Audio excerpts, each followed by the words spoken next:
কপালের ফের নইলে কি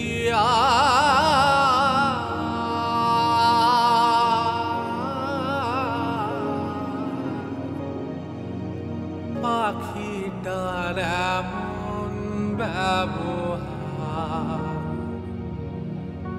কপালের ফের নইলে কি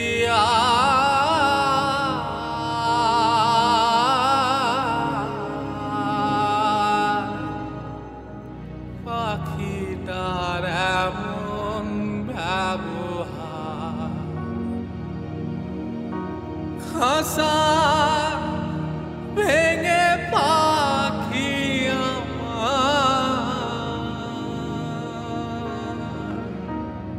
খাসা ভেঙে পাখি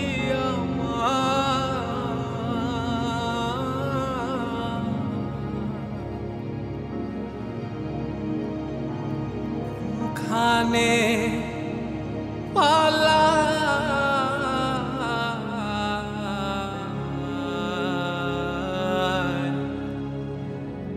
কেমনে আসে যায় খাসার ভিতর হাসিন আখি কেমনে আসে যায়। কি হলো? কোথায় যাচ্ছিস তুই? হাত ছাড় দাদা ভাই, হাত ছাড় তুই। অব্র, এখানে কাজ আছে, কাজ করতে হবে তোকে। কি কাজ? কি কাজ দাদা ভাই? হ্যাঁ, ওর মুখাগ্নি করতে হবে আমাকে। পারবো না আমি এই কাজ করতে। সামলা নিচে ছাড় দাদা ভাই, তার সেলফিশ কেউ কি করে হতে পারে দাদা ভাই, বল আমাকে। মেয়ে দুটোকে ফেলে রেখেও আমাকে একা করে দিয়ে নিজে মরে সবাইকে বাঁচিয়ে দিয়ে গেল আমার মেয়েটা। কিন্তু আমার কোলটা তো খালি করে দিয়ে গেল। শান্ত হও, শান্ত হও শিখা, শান্ত হও, শান্ত হও, শান্ত। কি করে বলছো তুমি এই কথা? তোমার কষ্ট হচ্ছে না? কষ্ট হচ্ছে না? হচ্ছে, কষ্টে আমার বুকটা ভেঙে যাচ্ছে শিখা। কিন্তু আজ আমার একটা কথা মনে হচ্ছে শিখা, ঝিলমিলের মতো মেয়ের বাবা হয়ে আমি গর্বিত। নিজেকে শেষ করে নিজেকে ঠিক প্রমাণ করে দিয়ে গেছে ও। আচ্ছা, আমাদের কনক তো এরকম কত ঝুঁকি নিয়েছে না? কত ঝুঁকি নিয়েছে। কনকের তো এরকম পরিণতি হয়নি গো, এরকম তো পরিণতি হয়নি।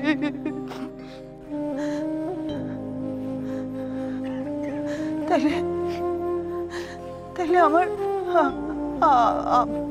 আমার ঝিলমিল ও কেন ফিরে এলো না? ওর সাথে কেন এরকম হলো?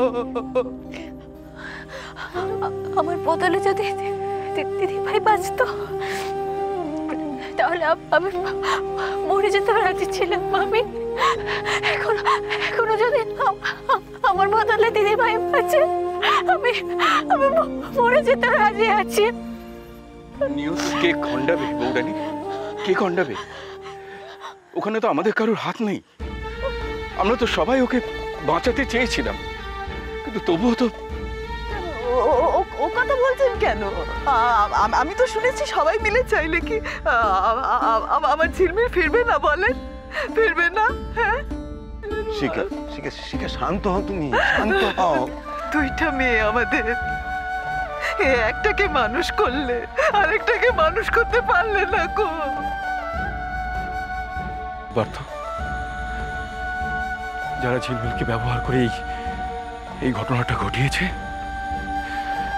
যাদের জন্য এই মেয়েটাকে এই অসময়ে পৃথিবী ছেড়ে চলে যেতে হলো, তারা কি এবারেও ছাড়া পেয়ে যাবে পারতো? ঝিলমিল আমাদের মধ্যে নেই, এটা সত্যি।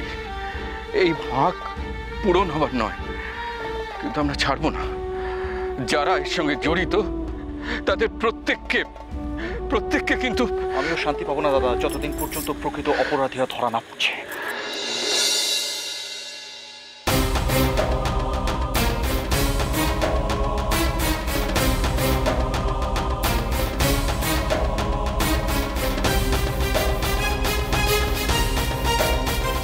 ফুলটা দাও দেবো। আমরা দুজনে মিলেই যদি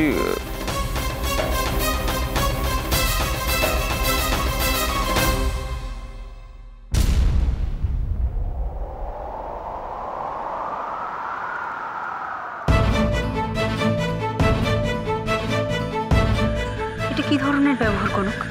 তোমাদের এখানে আসাটা উচিত হয়নি তিস্তা। কেন? ঝিলমিলকে আমি অনেক দিন ধরে চিনি, ও দেবুর রিলেটিভ, তাই আমরা এখানে। তোমরা এখানে কেন এসেছো আমি জানি। কনক, আমরা এখানে ঝামেলা করতে আসিনি। ঝিলমিলকে শেষবার দেখে চলে যাবো। না, আমরা নাও যেতে পারি, মানে আমরা চাইলে পুরো দাহ কাজটা দেখে তারপর যেতে পারি। তোমার কি প্রবলেম কনক? আমার দিদি ভাই আজ নেই। আর কেন নেই, কাদের জন্য নেই, সেটা আমি খুব ভালো করে জানি। তোমার কি মনে হয় কনক, আমরা যদি আজকের এই ঘটনার সাথে কোনোভাবে যুক্ত হতাম, এই ঘটনার পেছনে আমাদের হাত থাকতো, আসতাম তাহলে এখানে? ক্রিমিনালদের একটা স্বভাব থাকে তিস্তা, ক্রাইম করার পর আবার তারা সেই একই জায়গায় ফিরে আসে। দেখুন, আপনারা কিন্তু একটা নিষ্ঠুর দুর্ঘটনার দায় আমাদের উপর চাপাচ্ছেন, এটা ঠিক নয়। এটা দুর্ঘটনা না কনস্পিরেসি সেটা প্রমাণ হয়েই যাবে। এখানে একটা দাহ কাজ হচ্ছে, না হলে তোমাদের দুজনকে। দেখো সাত্যকী, এটা কিন্তু খুব ইনসাল্টিং। আমরা আজ এখানে এসেছি শুধুমাত্র মানবিকতার কারণে। ছেড়ে দাও না, ওনারা যখন চাইছেন না এখানে আমরা থাকি, তাহলে কত সহজ, কত স্বাভাবিক তুমি দেবুদা। তুমি অনেক খারাপ কাজ করেছো আমি জানি, কিন্তু দিদি ভাই তো তোমার বোন ছিল।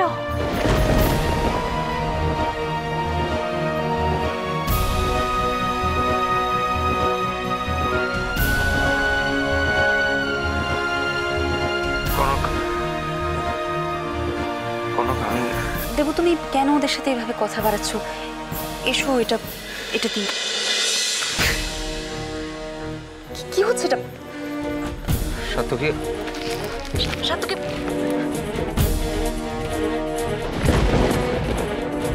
এসব নাটক বন্ধ করো আর বেরো এখান থেকে। আমাদের ধৈর্যের পরীক্ষা নিও না। দেখো সাত্যকী, তুমি কিন্তু। তোমার ভালোর জন্য বলছি তিস্তা, এখান থেকে চলে যাও।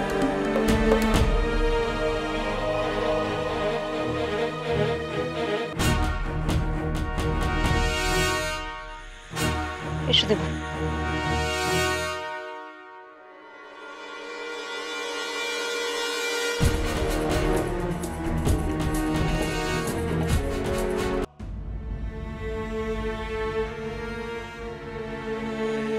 এবার মুখাগ্নি করতে হবে।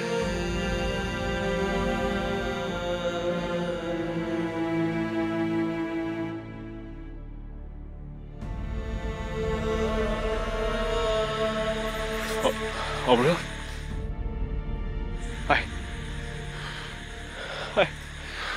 কোথায় আসবো আমি? আমি তোদের কথা বিশ্বাস করি না। দেখো জানি এই কাজটা সহজ নয় বাবা, কিন্তু এই ঝিলমিলের আত্মার শান্তির জন্য তোমাকে তো কাজটা করতে হবে বাবা। না বাবা, তুমি প্লিজ আমাকে জোর করো না বাবা, প্লিজ। দেখো আমি তোমাদের কথা বিশ্বাস করি না। তোমরা এখানে সবাই মিথ্যে কথা বলছো, তুইও মিথ্যে কথা বলছিস। না ভাই, ছাড়ো আমাকে। বড়ানি,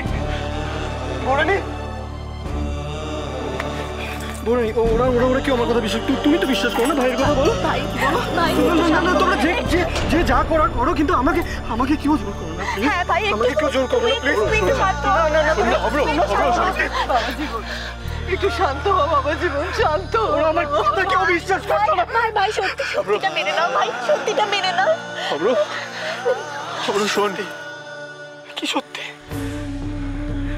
কি সত্যি মানবো আমি? এই সত্যিটাই মানবো যে সারা জীবন ও আমাকে বলে গেছে যে আমাকে ছেড়ে চলে যাবে। আজকে দেখো, আজকে সত্যি সত্যি আমাকে ছেড়ে চলে গেল। এতটা কষ্ট দিল আমাকে। ভাই দিদি ভাই খুব কষ্ট হবে ভাই, তুমি যদি কর্তব্যটা পালন না করো। ভাই তুমি চাও না দিদি ভাই শান্তি পাও? তুমি চাও না?